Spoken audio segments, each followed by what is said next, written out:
Blessed people, what's up? So, you're tuned in to the first episode of Who is BlessedPadre. And like I said in my promo video, we're going to start from the beginning.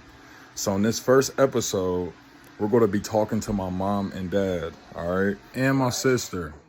And I had to FaceTime them. So it looks super jank, but so what? I don't care. This is my show. If you want to do it better, do it on your own show. So anyways, without further ado, here's the first episode. I'll talk to y'all soon. Right. All right, so I'm going to ask y'all a series of questions. I need you to answer them. Don't cut me off, George. I need you to answer. Hang up on him. Yeah. How do I do it? I need you to answer. Don't hit the button. Stop being childish. Act y'all's age, especially you, George. Especially you. 30 All right. years old, 4 kids. Hey, I'm still laughing at that one. That was a good one. look, I got 4 kids. I don't got a lot of time to be playing around with y'all. When at what age did you realize, man, this son that I have is just different? You know, he's the one. Okay, go ahead. You got a minute to You explain. came out the womb? When I came out the womb. Yeah. When I came out the womb. Yeah. A lot of the stuff that you would do, just entertaining yourself, and we had to keep you busy. You know, you got into Blues Clues and stuff like that. She was looking for clues and all that stuff. And what are you doing? They said, I'm looking for clues. And I was like, my son is going to be an investigator. I didn't know there was a thing called Blues Clues. Always had something in you guys with music, because every time music would be on, you would just stop and dance. Just dance. You would even dance with your grandma.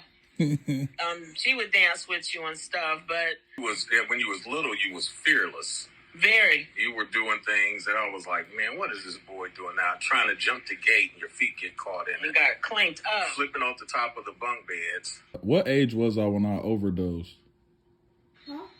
Oh, you were little. You was maybe not 2, because I worked second shift. So when I got that call, I was rolling to Children's Hospital, and I had got there, I don't know, like maybe 5 minutes, if that. I mean, I was flying. And your dad had got you there, and your Uncle Glendale was there. And then by the time I got there, they was telling us what was going on. But I was in there because your dad couldn't take it. I stayed in there because they had to put the tube down you and pump the stuff. So I was there, and they would pump it, and then they brought up all the pills and stuff. Oh, I can handle it now. I can put the tube down. And you can see the pills coming up through when they was pumping you. So I had to hope. That's that picture. If you have it, it's when you have on that gown. Mm-hmm. It's like a gown that from children, they let you come home in that. It was old stuff. It was white. It was little white pills. So I got a real good question for both of y'all, and Mom, I'll let you go first. How did I tell you was about to be a grandma? Oh my gosh! First of all, I already knew, and then I said, "Get out my face," and you said, "Mom." How'd you know? How'd you know? I just knew. It's just sometimes you just know stuff. I had a feeling and just knew something. But you said Stewie. I was like, get out my face. You dropped the F-bomb. You was. I knew I was in trouble when you dropped the F-bomb. I was like, I'm gonna go ahead and head out. At least you stopped doing it all the time now. I never did like that, but Yeah, you know, if Mom dropped the F-bomb, it was over. It was something serious if I'm cussing like that. What about you, Dad? I remember exactly when, because you were scared. You said, Dad, I got to talk to you about something. And I said, what's that? He said, man, I can't talk to Mom. And then you told me what was up. But you were scared to tell your mom. But you told me straight out about it. And then we talked about it for a few minutes. But you told me exactly. It was the birds and the bees talk. We had a couple of them. Is there something y'all would, a story I may have forgot or don't know that y'all would want to throw in there too. You always have been close, and it's like to this day because you're like brothers with Jamel. But every time they would come around, I would say it's two stories. I would say there's something wrong with that boy. I would say, why did they come? You were like, Mel. And then you would be like upstairs, like constantly looking out the window.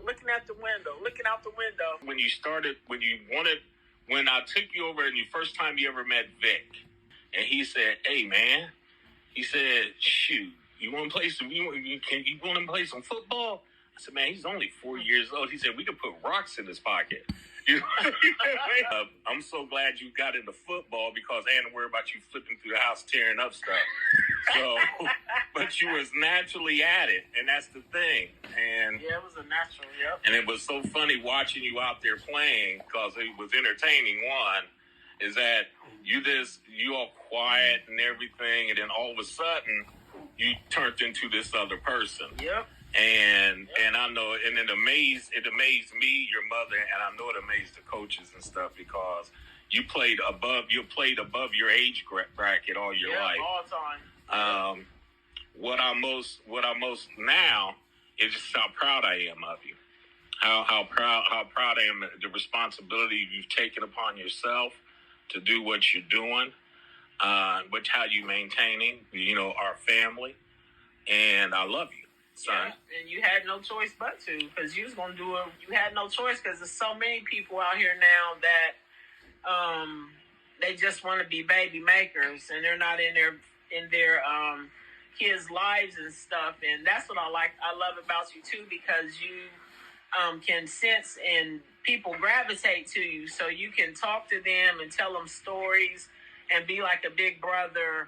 Be that support system and stuff like that to them too to this day. So like you're more like a mentor too. They look at you like you're older, but they look at you like you're one of them. But you're older, you're a mentor, you're a coach. But hopefully they'll take that and listen to it and learn from it and stuff, because you don't want them to be in that situation like you were. You'll get. We love all of you guys, and y'all doing all right.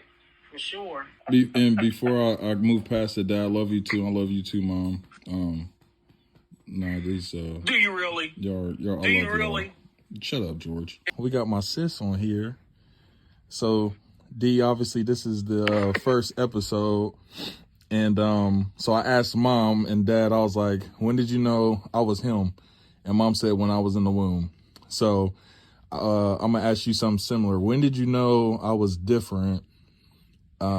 What age? Probably about 2 or 3.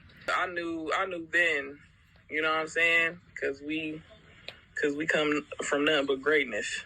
You always been blessed. You ain't gotta even have that as a name. You always been blessed since you've been on earth. So Name one of my first tracks. hey man, if y'all don't know, y'all better know now. So Fresh. That's the first one. It's So Fresh. And yeah, Mom and Dad was hating on us because they was asleep. They was asleep. They was asleep. You know we was We was Diddy. We was Diddy. Me and they was trying to be rap superstars. And y'all ain't let us shine. Y'all ain't let us shine. Yes, he did, because he was in talent shows and all that stuff, dancing and rapping and all that. They ain't believe in us until late. Hey, Mom didn't come to my talent show. When I won in the back going crazy. I won $100 at my talent show. It's a time of memory when we were younger or something. Oh my God. One particular one is Mom was in the shower and we was all over the south side in her car. That was a funny one. Bruh, when I said... And she was on the porch. When we hit Livingston and you looked out, you was like, Mom is outside. She's just going off. We don't know what she's saying. We took her car around the block because we was just going up and down the alley with it. And then somebody came behind us and I was like, around the block. I can't just back up. I don't know how to do all that. So we just went on a expedition. Hey, hey. through the south side. I'll never forget when we would go up the alley, and that's all we would do. And then I remember it was 2 minutes went by, and I was like, bro, where is she at? And I looked all the way to the left. You was at a red light. I was like, bro, I'm like, you ain't supposed to be on the street. I went inside. I'm like, Mom coming. I'm like, oh, it's over. I remember I stole Mom's car one time, and I thought Dad was sleeping. He woke up and chased me through Whitehall. Yo, that was funny. Because I tried to call you to warn you, like, yo. I left my phone at the house. Dad is looking for you. Where is the car? I knew it was serious because this Monte Carlo didn't run at the time, and he was definitely inside that joint. It was running in. That thing was smoking. He was hot. Yeah, I will never forget that. Like, we will always come up with stuff, like, to do. For people that don't know that are watching right now, because of this lady on the screen right here is why I started rapping. She forced me to rap. It is because of her that I literally rap. Like, if it was not for her, I would not be doing what I'm doing now.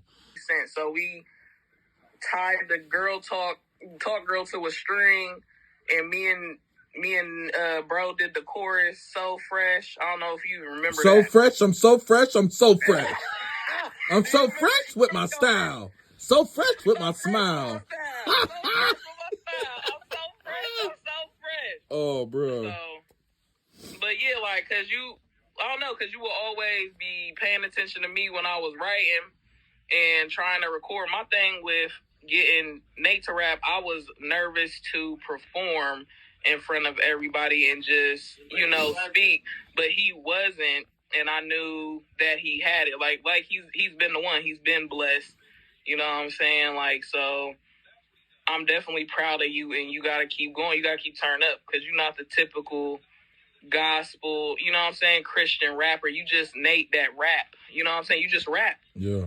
And share your story. So you got to keep going. Forget the haters. But Big VSL, I wish I had the name. Big VSL, 614 ATM Apparel. Make sure y'all turn up. Check her out. You know what I'm saying? Hey, that's it. Hey, man, that's a wrap for episode 1. Talking to my mom, my dad, my sister, man, it's just a blessing to take a trip down memory lane and share some of those stories with you guys, man. It's a blessing just to know how far I've come and, where God's taken us. But look, you're going to want to tune in next week. I sit down with my wife, my rib, my high school sweetheart, my baby, man. If you're not already, subscribe, like, share, and I'll see y'all next week.